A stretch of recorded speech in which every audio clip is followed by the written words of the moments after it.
反西方仙道联盟不过是他手中的一张虚牌，投入的精力却委实不少。毕竟是空手套白羊嘛，多花费一些心力也是在情理之中的。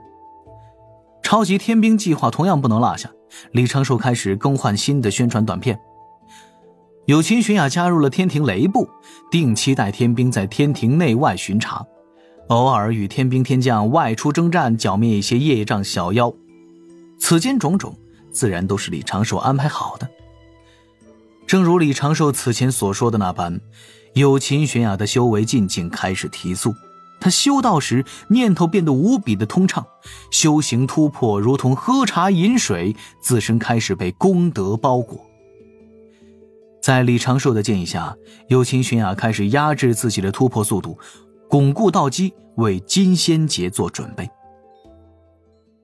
与此同时，李长寿将那些宣传用的大铜镜竖到了中神州的各大防阵中，前来投效天庭的洪荒散仙与日俱增。半数新入天庭的天兵天将表示，他们最初是被那位英姿飒爽的天庭女天将所吸引的，开始了解天庭，最后决定加入天庭，为天道苍生贡献自己的一份力量。才不是因为想亲眼见到那位女天将呢。可惜呀，金仙境之上的高手，投效天庭者依然是寥寥无几。作为重头戏的临天殿，进展也算是顺利。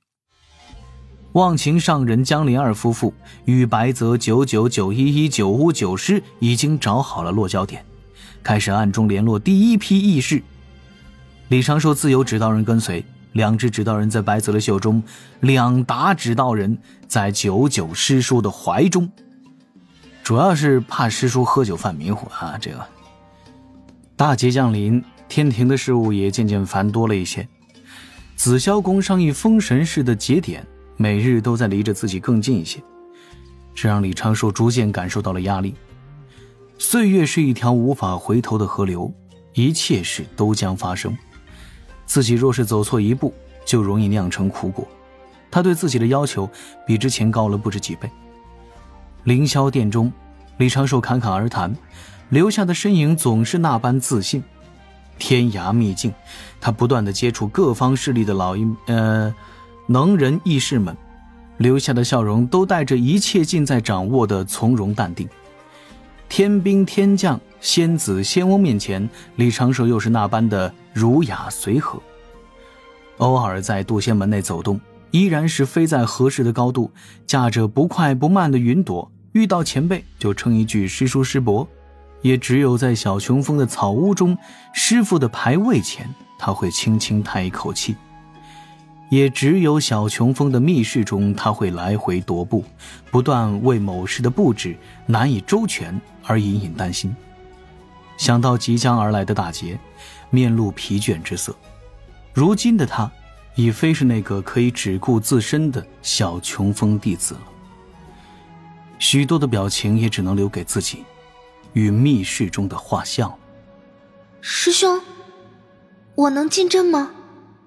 一声轻唤打断了李长寿的思考，却是灵娥驾云到了丹房大阵之外，端着一只玉碗，小心翼翼地问着。最近99师叔他们外出了，灵娥也有些无聊吧。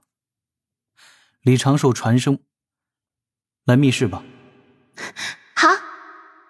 灵娥答应一声，拿着入阵玉符，驾云飘来了丹房，又轻车熟路地遁入地下密室。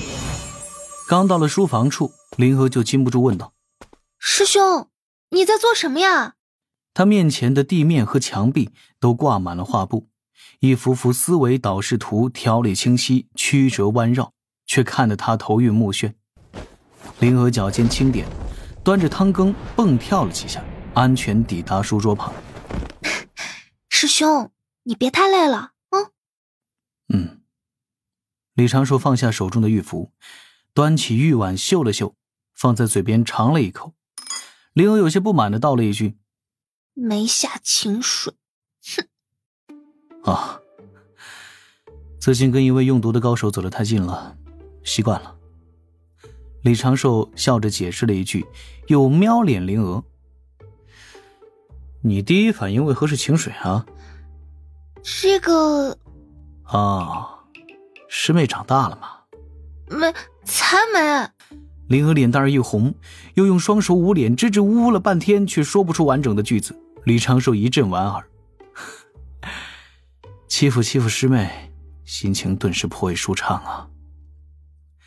他拿起玉符继续读着其内的讯息，玉碗中的汤羹很快就被消灭干净，一双柔蹄从背后小心翼翼地搭了上来，摁在李长寿的肩上，开始轻柔地揉捏着。用点力。好嘞。灵儿挽了挽粉白长裙的丝柔袖，为师兄捏肩摁背，其手法之娴熟让李长寿直呼内行。师兄，那个有件事我想跟你商量一下。什么事啊？灵儿眨眨眼，又清了清嗓子，故作老成。你看啊，你亲师妹现在也长大了，文字经写了不知多少遍，也外出历练过了，门内长老都夸她聪明。她呢，以后也不想外出逛逛，就想在山中安安稳稳的修行，陪着某个没良心的师兄。那有些师兄的事，是不是可以让他也帮忙提提意见？有什么难题，是不是也可以跟他商量商量呢？说不定他就有点突发奇想，就能帮上一丢丢小忙。李长寿将手中的玉符放下，闭目凝思。灵儿眼见情况不对，忙道：师兄你别生气，不想让我参与这些，就当我什么都没说就……你说的也有道理。李长寿颇为认真的点点头，摸着下巴嘀咕：正所谓养鹅百年，用鹅一时。现在白先生去了3000世界，你若是能够帮上一些忙，我也能够轻松一些。真的？自然。你都主动提出来了，我焉有不用你这般良才的道理？去做一点准备，稍后过来，我将一部分大事的计划交给你来审核一遍。好，我这就回来。灵儿精神振奋地欢呼一声，扭头就跳去书房门口，但是没跑多远又折返了回来，在门口探头问：师兄，我需要准备什么？桌椅、蒲团、软垫。你如果想一直站着也无妨。师兄等我，我马上回来。灵儿欢天喜地地化作一阵香风飘走，不过片刻又带着自己的行囊冲了回来，正式入住小琼峰密室。李长寿也并未食言，将此时最麻烦也最费心力的反西方仙道联盟部分计划的后续审核交给了灵儿。这玩意儿啊，就跟写文章一般，多审一遍总归是有利无害。你呢，主要负责整理这些势力的讯息，在我做出决定给这个势力哪一等待遇时，判断出我做的决定是否稳妥。好。别光说好，理解我刚才所说的了吗？灵儿自信满满的点点头。当然，师兄你再说一遍，我将会记忆更深刻，明白得更透彻。又敲人家脑袋。这是事关无数生灵生死的大事，严肃一些。灵儿立刻老实了下来，平复了一下激荡的道心，从师兄列出的思维导视图开始，从头了解这个计划。他认真起来也是能当半个智囊用的，而此时也只是做审核纠错之事，足以胜任。李长寿做出侧耳倾听状，迅速闭上双眼，口中道：天涯秘境那边有人找来，我去应对一下。灵儿抱着2摞写满讯息的玉符，在书桌前盘腿坐了下来，小脸上满是认真。半日之后，李长寿睁开双眼，看着眼前的情形，也不由轻笑。灵儿正抱着一只柔软的枕头，趴在软垫上，2只脚丫轻轻晃动，长发有些散乱，正埋头在几枚玉符中写写画画。有什么发现？师兄，这几个势力似乎有问题，他们的字数和天涯阁调查的讯息有几处对不上，而且他们的地盘所处位置距离西方教势力也太近了些，找来的时间点也有些蹊跷。李长寿的嘴角露出几分微笑，哼，这丫头，算你过关。啊，拿来我看看，若真有问题，算你一功。哎呀，功不功的，人家只是为了帮师兄减轻些负担嘛。哦，那算了，刚好省了一些心力。总感觉被师兄忽悠了，为什么？于是有伤天河组合出道战的半年后，一朵白云离开东天门，慢悠悠地飞去了天柱前，坠入了幽冥界。白云上穿着青色宽袍的灵珠子感受着周遭这阴冷的氛围，小声问：师叔，咱们要去哪儿？此前不是说为你介绍1、2个朋友吗？这一次我来地府有要事做，刚好带你过来，与那几个朋友认识认识。灵珠子，你莫非忘记自己的修行了？师叔，弟子没忘。灵珠子定声说着，那双清澈的眼眸中满是坚定。师叔您安排就是，师叔能百忙之中抽空帮弟子，弟子已是感激不尽。李长寿顿时笑而不语。激发灵珠子的男人气概正式计划，灵娥参与修订版第1部，勇闯幽冥屋。先练一练这个家伙的胆识再说。当然了，李长寿来地府也不只是为了灵珠子之事，他还要去找阎君，将玉帝已经准许的地府改革计划与10殿阎君一同上奏，顺便凝聚个功德金身什么的。功德金身这次我凝定了。我水神说的，就算是道祖亲来盘古复苏，那也得给点面子。哎呀，改天凝就是了呗。讲道理啊，从我被逼无奈接手海神教开始，算龙族上天庭灭妖运，一步步凝聚功德，也算是做了一点点好事。当然了，积攒功德的过程我本身坦坦荡荡，不偷不抢，就是心脏了一点。玩战术嘛，不可避免。哎呀，终于啊，今天要走到这一步了。李长寿计算过，自己只要促成地府改革，将地府阴司并入天庭体系，凝聚功德金身时，定然会有富裕。这样呢，就可以略掉一部分不纯净的香火功德。李长寿此时自然是稳了几手。他在帮地府融入天庭体系的基础之上，又将地府此时的弊政漏条逐一给出改革意见，完善了地府本身的运转。功德多一点，自可有备无患，大不了就把功德金身弄得块头大一点嘛。带着此刻正满脸期待的灵珠子，李长寿驾云飘到了丰都城东侧。他还未驾云落下，正在峰顶烤灵兽肉的2个壮汉就迟钝地发现了李长寿的身形。这白发白眉、慈眉善目的模样，还有那独特的先天灵树浆子味儿，不是天庭水神又是何人？妈，快，水神大人搞来了！某壮汉招呼一声，这2个家伙手忙脚乱，戴上本体头套，找回了真正的自我。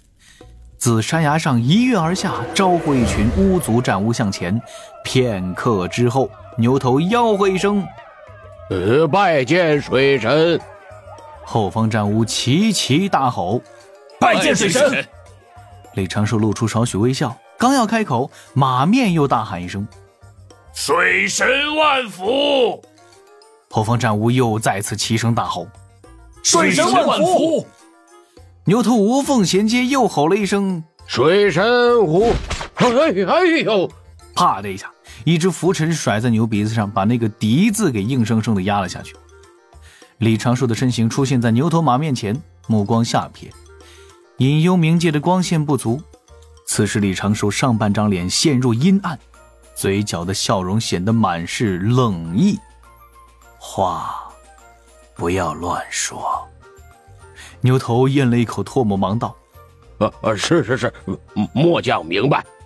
李长寿向后飘回了白云，笑容完全没有变化，但给人的感觉却是从阴冷化作了温暖。2位元帅，我来介绍一下，这位是我师侄。李长寿将灵珠子引向前来，阐教12金仙太乙真人的弟子灵珠子。牛头马面对视一眼，也不知水神这是什么意思，立刻向前见礼，一阵点头哈腰。灵珠子好奇地打量着牛头马面，向前俏生生地做了一个道揖。见过2位元帅，灵珠子有礼了。牛头笑道：这姑娘好生清秀啊，妹儿。灵珠子顿时有些尴尬，马面的肩头撞了一下牛头，连忙补救道：仙子莫要怪罪，我兄弟他说话啊，哈哈哈哈，灵珠子是男子。牛头马面齐齐一愣，巫族耿直的一面也就此显露，同时看向灵珠子的腰身之下。灵珠子脸都快红透了，手脚不知何处安放。这一次我带灵珠子过来，也是因此事。